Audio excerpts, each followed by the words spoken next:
This week on Charger Bulletin News, the university's new academic policy, a look inside the esports program, and ballots open for USGA elections, right here on Charger Bulletin News.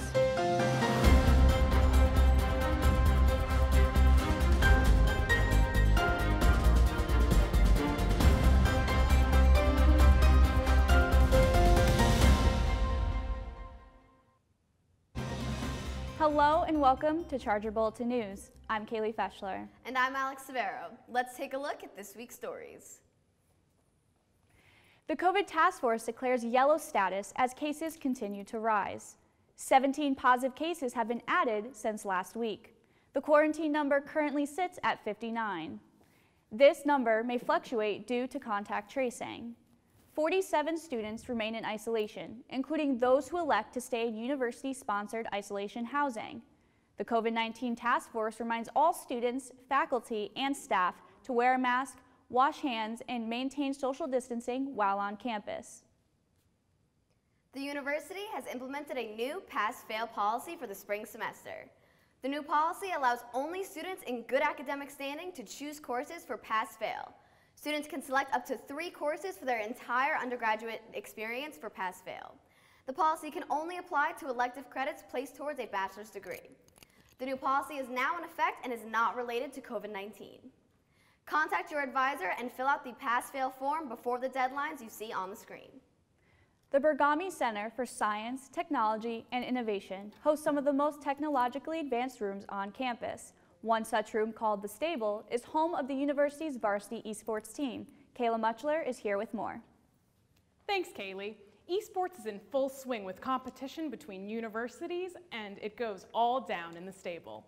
Here's a look inside. The Burgami Center for Science, Technology, and Innovation finally unveiled in the fall of 2020, and it hosts a plethora of rooms that truly enforce the innovative in its name. One such room is setting students up to join a multi-billion-dollar industry upon graduation and is home to the university's newest varsity team. I'm, of course, talking about The Stable, home of the University of New Haven's varsity esports team. The Stable is any gamer's paradise, featuring brand new Origin PC computers, 240Hz monitors, HyperX-sponsored equipment, TVs to broadcast gameplay around the room, and more. With students having access to all of this equipment, they're getting ready to enter the professional world of esports. I think for most younger audiences that are trying to compete, we all play online, we all queue together, but it's always remote, versus here in The Stable, you're interacting with one another and being able to work on what I like to preach all the time about the intangibles: leadership, communication, critical thinking, the list goes on. Not only is The Stable used for esports practice, but students can also use it to hang out with their friends, play games in their free time, and of course, face off against other universities during their matches. I'm Kayla Muchler, Charger Bulletin News. 2 years ago, the university announced their esports program to the academic curriculum. Students can earn a bachelor's degree or a master's degree in one of the fastest growing industries in the world. David Pendleton is a graduate student, being one of the first people to join the first esports graduate program in the U.S. and the assistant varsity coach for the Valorant esports team. Welcome, David. Thank you so much for joining us today. Thank you for having me here, Kayla. I appreciate it. Of course. So tell us a little bit about yourself. How did you get here to the university for your master's program, and where did you come from? So I'm actually from California, just east of San Francisco, and I mean, it's kind of magical, the journey that I took to get here. 2020 left us all kind of in a disarray, and sports kind of disappeared, took a back seat, and esports was on the rise. And for me, I, like a lot of people, had a stable job, and everything was going well up until the end of the year, where there were a lot of cuts across the workforce. And so unfortunately, going through a breakup and then losing my job, I realized that I have time and I want to go back to school and I want to pursue my passion, which is esports. That's wonderful. So what made you become interested in esports? I've been doing it my whole life. So I started with my very first competitive game in Counter-Strike back in 2002, and I played that on a semi-professional, professional level for about 7 years. Took a hiatus and then got back into it back in 2016. So when I saw there was an opportunity to help grow that program here, I took it. That's awesome. Thank you so much. So why don't you tell us a little bit about the esports program here and your master's degree? Absolutely. So the master's degree is in esports business, and it's really kind of synonymous with the sports management program that we have here. It teaches you the ins and outs of the esports industry, how certain organizations are built. And with what's being built in the stable at the moment, we have several competitive games that we compete against several colleges here in the area and even across the United States. So we're competing with universities as far as the West Coast and even local around here like Rutgers. And we have several different games that we work with. We have Overwatch, Rocket League, Counter-Strike Go, Call of Duty Black Ops, and Valorant. So there's quite a few different games with some very talented and smart gamers that are in each of our teams. Yeah, definitely, and it's very innovative too, right? So, we are the first master's program in the United States for esports. How do you see the gaming industry changing as more schools are going to be bringing esports as a major in their universities? Yeah, last year was massive for esports. It was a blessing and a curse for esports, basically, highlighting around the globe that, so many viewers gravitated towards watching, different gamers play across Twitch. And so, with people needing to fill their time, they didn't want, to just watch cricket or whatever random sport was on TV or badminton. They realized, oh, there's these games that are going on across the world, such as Counter-Strike Go or even League of Legends, which is another team that we feature on the campus. And that can, garner anywhere between 30 to 50 million people watching, one particular event. And it's projected by the end of this year that the esports industry is going to make over $3.2 billion in revenue. Wow, that's very impressive. So what do you hope to accomplish at your time at the university, both as a coach and, of course, getting your master's degree? That's a great question. So, with this segment here that I would like to bring to you guys weekly, I'm working on a documentary, like it's a small series that actually goes deeper into our teams and how each of these players came about, their journey to coming to this particular school and why they play their particular game and what they're getting out of it. And so that's one project. I could see and envision myself being a head coach for a Valorant team or maybe another game down the road. But I also want to be maybe a general manager within a profound organization somewhere in the US. Right. Well, there's some great goals and I hope you can accomplish them. David is going to be hosting weekly updates on the esports program. So let's take a first look.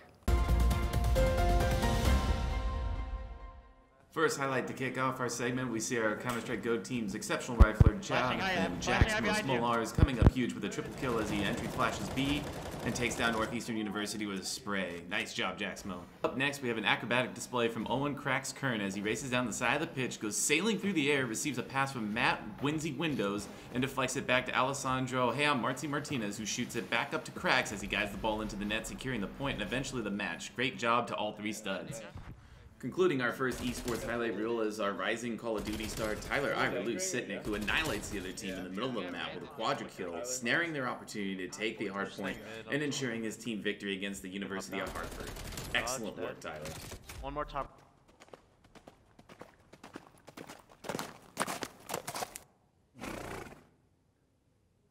Well, thank you so much, David, for coming today, and we can't wait to see more from you in the future. Yeah, thank you so much for having me, Kayla.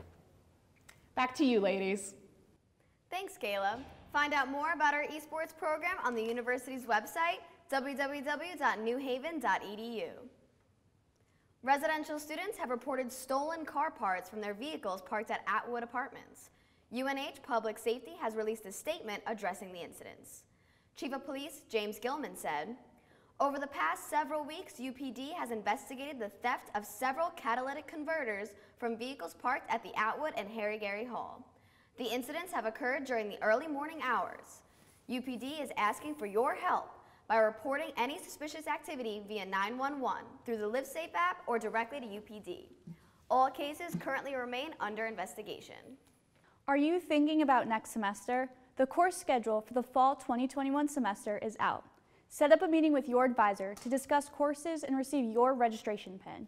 Make sure to confirm your class level in order to determine your registration date. Seniors, special populations, and juniors register the week of April 5th. University students are part of a special population if their registration PIN begins with a 1. Sophomores and first years will register on April 13th and 15th. Don't forget to review your degree audit and check on your account for holds through MyCharger. And now it's time for entertainment.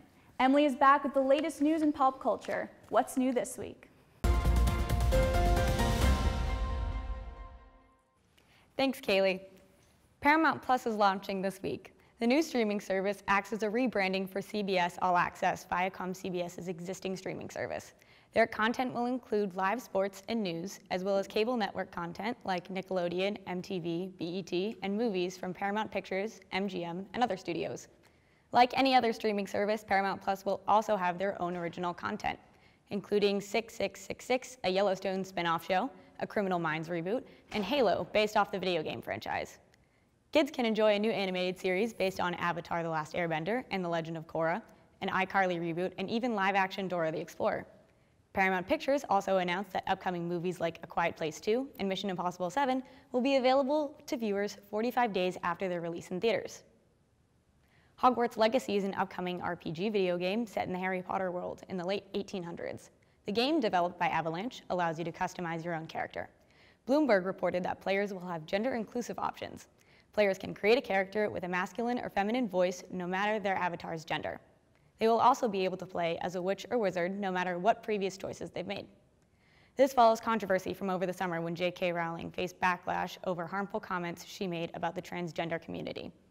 Due to the comments, many fans were skeptical about supporting the game. Warner Brothers later clarified that Rowling has no direct involvement with the game. And this past Sunday, audiences from around the world witnessed the 78th annual Golden Globes live on NBC. The award show snagged a mere 1.5 rating among adults 18 to 49 and 6 million viewers, making it the lowest rated gold ceremony since 2008, according to Nielsen. In addition to the low ratings, the show suffered from a wide range of technical difficulties, such as Judas and the Black Messiah star and Globes winner Daniel Kaluuya, who was cut off from his speech. Chadwick Boseman received his posthumous win for Best Actor in a Drama Motion Picture for his role in Spike Lee's film The Five Bloods. 3 members of the Hollywood Foreign Press Association went on stage and addressed the lack of black journalist members. And Nomadland director Chloe Zhao snagged the coveted Best Director award, therefore making her the first Asian female nominee to win the category. That's all for entertainment this week. Let's head over to Joe with sports. Any recent news for our athletes? Thanks, Emily. We are a week away from opening day here at the University of New Haven. Softball opens up against Stonehill next Saturday at home at 12 o'clock for their first pitch. Lacrosse will also be home when they have their home opener against American International College. Now, the girls lacrosse team is ranked 15th in the nation, and they're going to hope to either move up or keep that rank as the year goes on. Tennis travels to St. Thomas Aquinas on the 13th as well. Baseball is the last to open up their season when their first pitch is the 19th against Pace University at 12 p.m. Next weekend is going to be a great weekend for sports, and if you can, make sure to go out and support all the teams whenever possible. I'm excited to see all of our Chargers athletes return to their fields and compete once again. That's all we have for sports this week. Back to you, Alex and Kaylee. Thanks, Joe. Can't wait to see our Chargers on the field. It's time to cast your vote. The 2021-2022 USGA election is now live. Cast your vote for president, treasurer, and more through Charger Connection. We reached out to USGA presidential candidate Sophia Martinez and USGA treasurer candidate Timothy Vong for comment. Sophia Martinez stated, "I am running to continue my time as USGA president because we still have so much more work to do. USGA is an ever-evolving group that relies on students stepping up and student mentorship. With this continuation, I hope for us to continue our growth, solidify our initiatives towards diversity, inclusion, and equity, and be what our students need us to be." Timothy Vong stated, "I decided to run for treasurer because I felt that the skills I have developed on the budget committee and the Senate have prepared me fairly well for this role. Based on those experiences, I believe that we need to reevaluate the yearly budget process to make it run smoother from both an RSO standpoint and a budget committee standpoint. I would like to help the executive board reconnect with the rest of USGA, as many feel that the executive board is intimidating or unapproachable. Overall, I think my experiences are unique and will allow me to approach this from a position with a different perspective, enabling me to serve the USGA in a new way. Ballots close on Thursday at 11:59 p.m. Vote now and enter to win an Apple Watch, Panera Bread gift card, or Dunkin' gift card. Now, it's time for U New Haven Spotlight. The seal at Maxi Quad is a well-known spot and holds a serious superstition when it comes down to who graduates. Deshanay Andrews has more.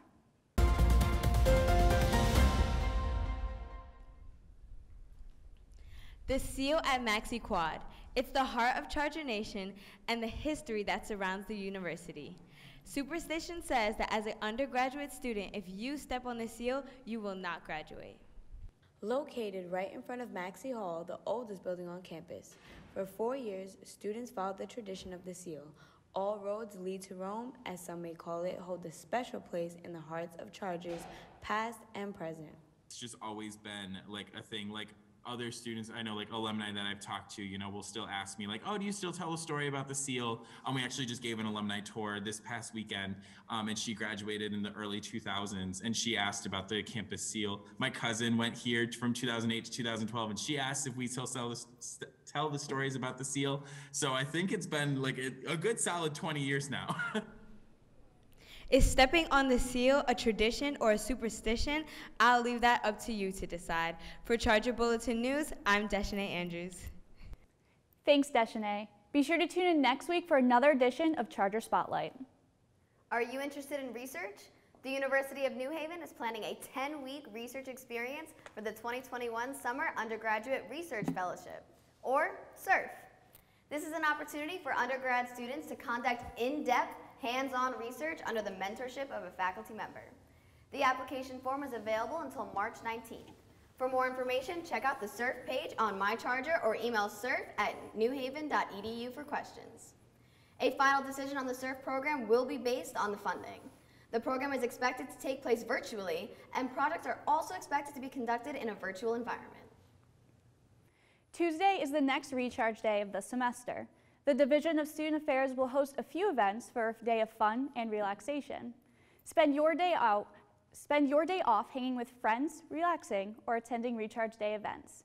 Share photos of your day using the hashtag #ChargerRechargeDay for a chance to win prizes. Keep an eye out on your email for upcoming information about events. Well, that's all we have for this week. You can check out the latest edition of the Charger Bulletin newspaper on chargerbulletin.com. Stay up to date by following us on social media @Charger Bulletin. Thanks for tuning in. I'm Kaylee Feshler. And I'm Alex Severo. We'll see you next time on Charger Bulletin News.